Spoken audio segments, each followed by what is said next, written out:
हमारे साथ इस वक्त मौजूद है जन अधिकार पार्टी के राष्ट्रीय महासचिव अजीत प्रताप कुशवाहा जी। पेशे से वकील भी है। जौनपुर की लोगों पर और जौनपुर की राजनीति और खासतौर पर पूर्वांचल की राजनीति पर पैनी नजर रखते हैं। हम उनसे रूबरू होते हैं और जानने की कोशिश करेंगे कि जिस तरह से 3 चरणों में जो मैंडेट आता दिखाई दे रहा है, जिससे एनडीए के घटक दल और प्रधानमंत्री नरेंद्र मोदी की घबराहट नजर आ रही है। बहुत बहुत स्वागत है आपका न्यूज अड्डा में। विश्वास साहब, मैं ये जानने की कोशिश कर रहा हूँ, जैसा कि आपने देखा कि 3 चरणों के मतदान हुए। पहले चरण का जब मतदान हुआ, वोटिंग परसेंटेज को देखकर भारतीय जनता पार्टी के नेताओं में घबराहट पैदा हुई। दूसरे चरण पे आते आते ये घबराहट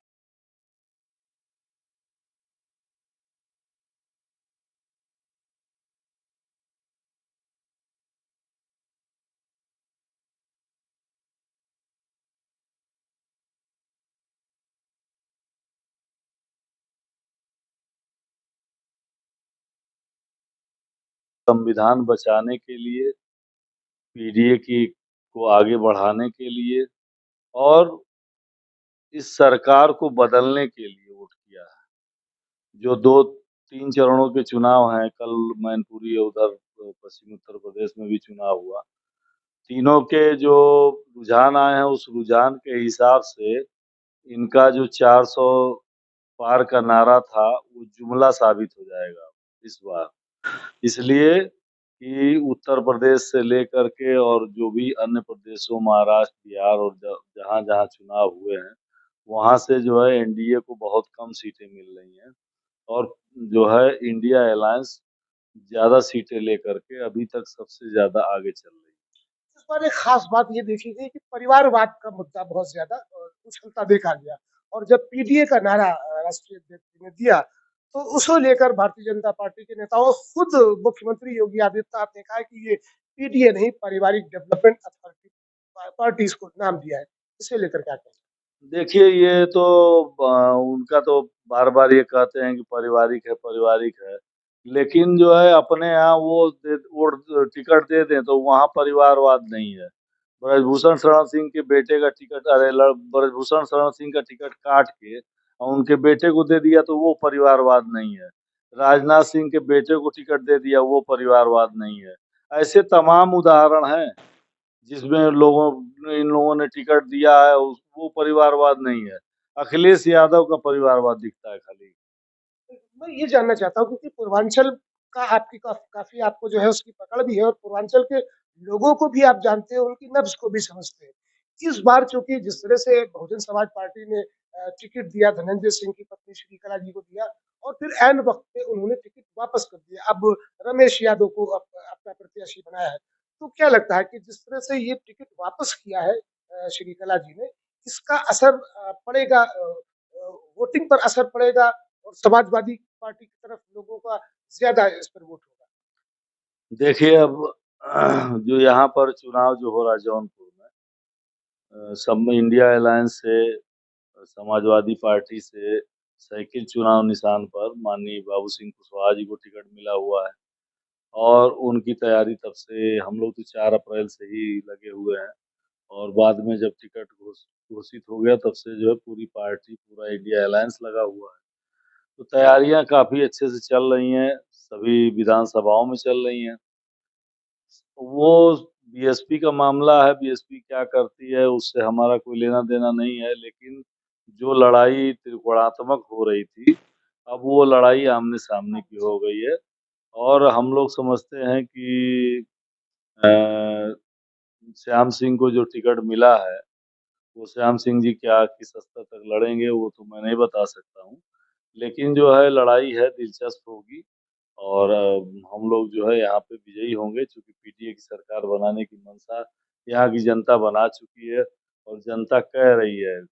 जहाँ आप जाएँगे, अभी आप जौनपुर में घूमेंगे शहरों में, गलियों में, तो वहाँ लोगों से राय लेंगे तो यहाँ 90% लोग पीटीए के साथ हैं। निश्चित रूप से, क्योंकि मैं जब यहाँ लखनऊ से आया, जौनपुर उतरा, तो वहाँ काफी लोगों से मैंने बात की। तो उनके जो क्षेत्रीय मुद्दे हैं, स्थानीय मुद्दे हैं, जिसमें सड़कों का मुद्दा है और बिजली पानी का भी मुद्दा है, क्योंकि जब सपा सरकार रही है, उस समय जितना विकास हुआ, उसके बाद 2017 में जब योगी आदित्यनाथ जी आए, वहां से विकास की गाड़ी रुक गई, क्योंकि सपा सरकार की जितनी भी काम थे, जितनी भी योजनाएं थे, नाम बदलकर फीता काटने की जो परिपाटी यहाँ से पड़ी, तो लोगों में एक आक्रोश भी देखा जा रहा है। तो जनता को आप कैसे बताएंगे कि पीडीए का जो नारा है, जिसमें किसानों की एमएसपी की बात की गई है, जिसमें गरीबों की बात की गई है, जिसमें बेरोजगारों की बात की गई है, पेपर लीक का एक बड़ा मुद्दा उठा, जहां पर काफी युवा जो है इससे गुस्सा भी है, काफी आक्रोशित है।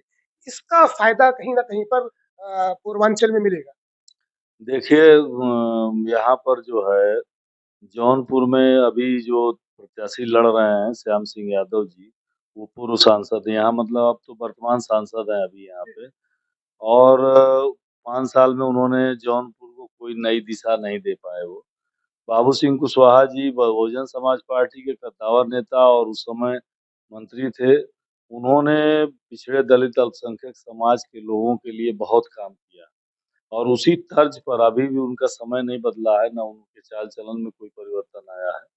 वो आज भी एक योजना लेकर के जौनपुर में उतरे हैं कि जौनपुर को विकास की राह पर ले आना। यहाँ सड़कें बदहाल हैं, रेलवे ट्रैक की वजह से पूरे जौनपुर में जाम लगता है। जहाँ रेलवे लाइन बंद हुई, फाटक बंद हुआ, पूरा जाम लग गया। सड़कें जो है खुदी पड़ी हैं, तो इसकी वजह से यहाँ विकास नहीं है। कोई उद्योग धंधा नहीं है, कोई विधि विश्वविद्यालय नहीं है, कोई मेडिकल कॉलेज समाजवादी पार्टी सरकार ने राजकीय मेडिकल कॉलेज बनाया, उसको इस भाजपा सरकार, योगी सरकार ने पीपी मॉडल पे विकसित करने का वो ले लिया। पीपी मॉडल पे विकसित कर रहे हैं, लेकिन आज तक उसमें कोई मूलभूत सुविधा जो है आज भी नहीं है। तो ये सारी उसको बहाल करना कि मेडिकल कॉलेज जो है बेहतर ढंग से चले, उसको बहाल करने का काम भी जो है हम लोग करेंगे कि राजकीय मेडिकल कॉलेज था, राजकीय मेडिकल कॉलेज रहे। दूसरा ये है कि यहाँ जो रेलवे ट्रैक से सड़कें जो कटती हैं, उस पे फ्लाईओवर बन जाए। 5-6 फ्लाईओवर बन बन गए तो समझ लीजिए कि जौनपुर की जाम की समस्या समाप्त हो जाएगी। थोड़ा सड़कों को दुरुस्त करना होगा, इसलिए कि बहुत सारी सड़कें खराब हैं। सड़कें दुरुस्त हो जाएँगी तो यहाँ का इंफ्रास्ट्रक्चर सही हो जाएगा। विधि विश्वविद्यालय की स्थापना हो जाएगी तो जो बच्चे यहाँ से दूसरे जिलों बनारस है, चाहे आपके बगल में इलाहाबाद है या लखनऊ है, लड़के जाते हैं लॉ करने के लिए, उनको यहाँ सुविधा मिलेगी, यहाँ पढ़ने का मौका मिलेगा। दूसरा ये है कि यहाँ की जो आबादी है, पढ़ी-लिखी आबादी है और आप देखेंगे एक गाँव में ही 5 आईएएस अधिकारी हैं। तो इस तरह के गाँव हैं यहाँ पर।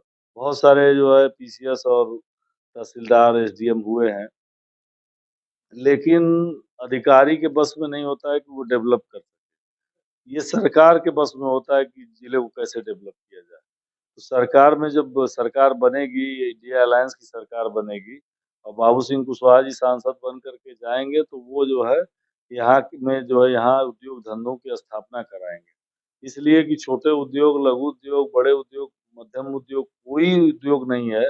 इसकी वजह से यहाँ का युवा जो है पलायन करके पूना, महाराष्ट्र और बम्बई, वहाँ दिल्ली और मद्रास जाता है, रोज़गार के लिए। और वहाँ रोज़गार करके जो है 2 पैसे कमा करके अपने बच्चों का पालन-पोषण करता है। तो ये जो युवाओं का पलायन है इसको रोकना है, इसलिए कि जब रुकेगा तभी जौनपुर का विकास होगा और लोग चले जाएँगे और बाहर जाके कमाएँगे तो यहाँ जौनपुर का विकास नहीं होगा, फिर वो जाते हैं लोग, वहीं बस जाते हैं, वहीं के राह पे हो जाते हैं। इसको रोकना है इसलिए उद्योग धंधों की स्थापना करना आवश्यक है। किसानों की स्थिति बहुत खराब है। खाद का दाम जो है इतना बढ़ा दिया गया, यूरिया की बोरी 50 किलो से 45 किलो हुई, अब 40 किलो हो गई। लेकिन मूल्य उतना ही है, खरीद मूल्य वही है, उससे बल्कि बढ़ ही गया है कुछ। तो एक समस्या वो है कि महँगाई की समस्या की वजह से किसान बदहाल है। तो किसानों को सही करने के लिए सस्ते खाद, बिजली की व्यवस्था इंडिया अलायंस करेगा और बिजली में सब्सिडी दी जाएगी कि उनकी सिंचाई की जो सुविधाएँ हैं, वो सस्ती हो जाएँ। तो उससे जब लागत कम होगी और एमएसपी देने की जो बात कही गई है, गारंटी दी गई है, तो एमएसपी मिलेगी और सही रेट मिलेगा, तो किसान की बचत ठीक-ठाक होगी, तो उसका परिवार ठीक से चलेगा। और यदि आप इसको नहीं लागू करते हैं, तो किसान की स्थिति बदहाल की बदहाल रहेगी। तो माननीय बाबू सिंह कुशवाहा जी इस बात को लेकर के आए हैं कि हम लोग जो है किसानों की एमएसपी को लागू कराएँगे। निश्चित रूप से एक सवाल और करेंगे, उसके बाद अंतिम सवाल होगा। अगर हम राजनीतिक पृष्ठभूमि की बात करें, बाबू सिंह कुशवाहा जी एक ऐसे खाटी के नेता रहे, क्योंकि जब बहुजन समाज पार्टी में कैबिनेट मिनिस्टर रहे, काफ़ी काम उन्होंने किया और उनकी एक अपनी शैली रही कि जनता से जुड़े रहे हैं, जनता के बीच में रहे हैं। लेकिन कहीं न कहीं पर एक जो कसक रह जाती है, जो हर चुनाव में देखा जाता है, 22 का चुनाव देखें, 17 का चुनाव देखें, 14 और 19 के चुनाव को देखें, समाजवादी पार्टी बूथ स्तर पर कहीं न कहीं पर थोड़ा कमज़ोर हो जाती है, जिसके नतीजे में कहीं न कहीं कुछ ऊपर-नीचे होता है। देखिए समाजवादी पार्टी बूथ स्तर पे कमज़ोर नहीं है। माननीय मुलायम सिंह यादव जी जब थे, तो उस समय समाजवादी पार्टी मजबूत थी। 4 बार सरकार बनी, 1 बार अखिलेश यादव जी मुख्यमंत्री बने, 3 बार मुलायम सिंह यादव जी मुख्यमंत्री बने और अपना कार्यकाल पूरा किया। अखिलेश यादव जी जब मुख्यमंत्री थे उसके बाद जो है बदलाव हुआ, सरकार बीजेपी की आ गई। चूँकि इन लोगों ने इतने बड़े-बड़े वायदे किए कि उन वायदों में जनता फँस करके गलती से इनको मुख्यमंत्री बना दिया। और 5 साल दिया इनको, इन्होंने कोई काम नहीं किया। फिर 5 साल और ट्राई किया है, सरकार की जो है ये ठीक ढंग से काम कर लें। लेकिन अभी भी इन्होंने 10 साल में जो है देश को इस हाल में पहुँचा दिया है कि सबसे ज़्यादा बेरोज़गारी का दर है इस समय है। सब गरीबों में गरीबी के श्रेणी में सबसे निचले पायदान पे चला गया है देश, जहाँ सबसे ज़्यादा गरीबी भारत में हो गई है। लोग जो है 80 करोड़ लोगों को राशन बाँटते हैं, प्रधानमंत्री जी देश-विदेश में जा कर के भाषण देते हैं। कहते हैं कि 140 करोड़ आबादी में 80 करोड़ को राशन दे रहा हूँ, यानी कि 80 करोड़ लोग अपने से राशन भी पैदा नहीं कर पा रहे हैं। तो ये गरीबी का आलम है। और इसलिए जो है और दूसरी चीज़ ये है कि अखिलेश यादव जी ने अपना दिल बड़ा करते हुए बहुत सारे पार्टियों को जोड़ा है। उसी के तहत जन अधिकार पार्टी के राष्ट्रीय अध्यक्ष माननीय बाबू सिंह कुशवाहा से बात करके उन्होंने जोड़ दिया। आज जो है बीएसपी के तर्ज पर पूरा जैसे बीएसपी के समय में कांशीराम साहब ने बीएसपी में जो है सब दलित, पिछड़े, अल्पसंख्यक समाज को जोड़ दिया था और उनकी भी कई बार सरकारें बनी। उसी तरह से अखिलेश यादव ने उसी फ़ॉर्मूले को लागू करते हुए जिसकी जितनी संख्या भारी उसकी उतनी हिस्सेदारी के आधार पर इस बार टिकटों का बँटवारा किया है। और देखेंगे आप कि पूरे प्रदेश में इस बार बीजेपी दहाई अंक पहुँच जाए तो बहुत बड़ी बात होगी।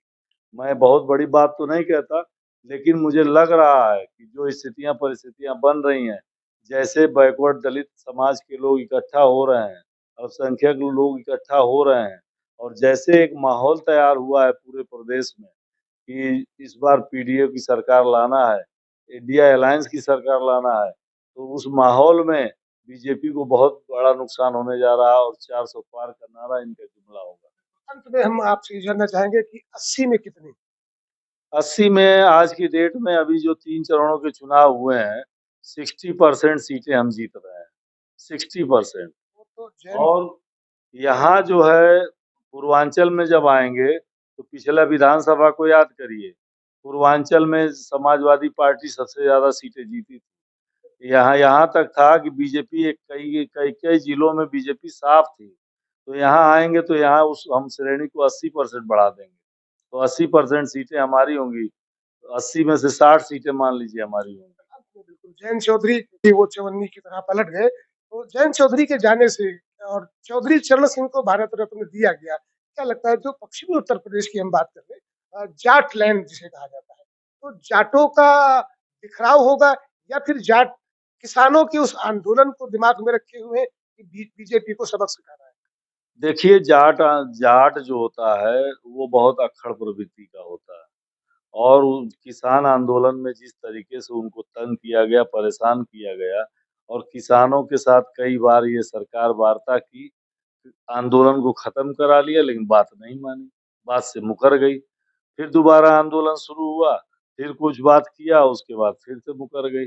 तो जाट ये समझ लिया है कि ये सरकार जो माँग है उनकी किसानों की, उस माँग को लागू करना नहीं चाहती है। इसलिए जाट इस बार कहीं नहीं गया है। जयंत चौधरी चाहे जितना पाला बदल लें, इस बार उनकी दाल नहीं गली है इसीलिए वो साइलेंट मोड में चले गए। और इस बार जो जाट है वो इंडिया अलायंस को वोट किया है और इसीलिए बीजेपी की खटिया खड़ी हो रही है वहाँ पे। यही इसलिए मैंने सवाल किया। तो दर्शकों, ये थे हमारे साथ जन अधिकार पार्टी के राष्ट्रीय महासचिव अजीत प्रताप कुशवाहा जी, जिन्होंने हमारे हर सवाल का बेबाकी से जवाब दिया। 3 चरणों के चुनाव के बाद जिस तरह का एनालिसिस पूरे देश में राजनीति के गलियारों में और राजनीति के पंडितों के द्वारा किया जा रहा है, कहीं न कहीं पर जिस तरह से प्रदेश में योगी सरकार और भारतीय जनता पार्टी और उनके घटक दल 80 बनाम 20 की बात करते हैं, दावा करते हैं, कहीं न कहीं पर ये एक बड़ा झटका मिलता नज़र आ रहा है, क्योंकि पीडीए का जो नारा दिया, पिछड़े, दलित, अल्पसंख्यक और उधर 5 न्याय और 25 गारंटी की बात, पूरे देश में एक जो मैंडेट जा रहा है, जनता का जो एक संदेश जा रहा है, कहीं न कहीं इस बार बदलाव की तरफ बदलाव होने की पूरी उम्मीद है। और इस बार उत्तर प्रदेश में समाजवादी पार्टी का परचम हर सीट पर लहराता हुआ नजर आ रहा है। और जौनपुर की जो यहाँ की जो सुधी जनता है, जो मतदाता है, इनकी समस्याएं हैं, ये अपनी समस्याओं को मद्देनजर रख के जब पोलिंग बूथ पर जाएंगे और वोट करेंगे, तो साइकिल का बटन दबाएंगे और इंडिया गठबंधन की सरकार बनाने को सुनिश्चित करेंगे। फिलहाल के लिए इस खास कार्यक्रम में इतना ही। न्यूज अड्डा की अन्य खबरों को देखने के लिए बने रहे हमारे साथ और हमारे इस वीडियो को ज्यादा से ज्यादा शेयर करें, लोगों तक पहुंचाएं और कमेंट बॉक्स में अपनी राय जरूर दें कि क्या तकदीर और तस्वीर इस बार देश की बदलने जा रही है। नमस्कार।